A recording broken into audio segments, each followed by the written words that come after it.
Always tracking, always alerting. This is Next Weather.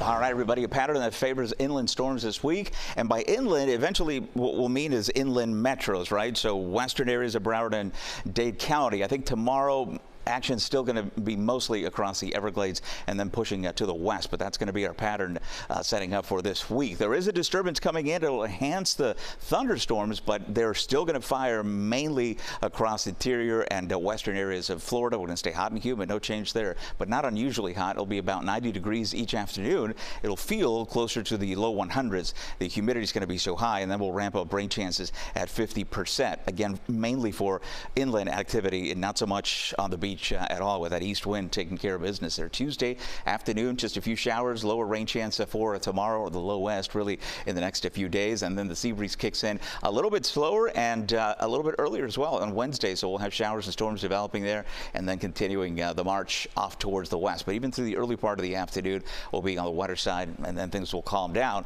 Thursday looks a lot wetter heading into the next few days, so we'll be looking at rain chances not going up, but also the accumulation potential is going to be increasing as well. What is not increasing is tropical activity. You know, after our ABC storms, C is done. In fact, that system is now not tropical. It is still bringing rain towards the east, but that is diminishing.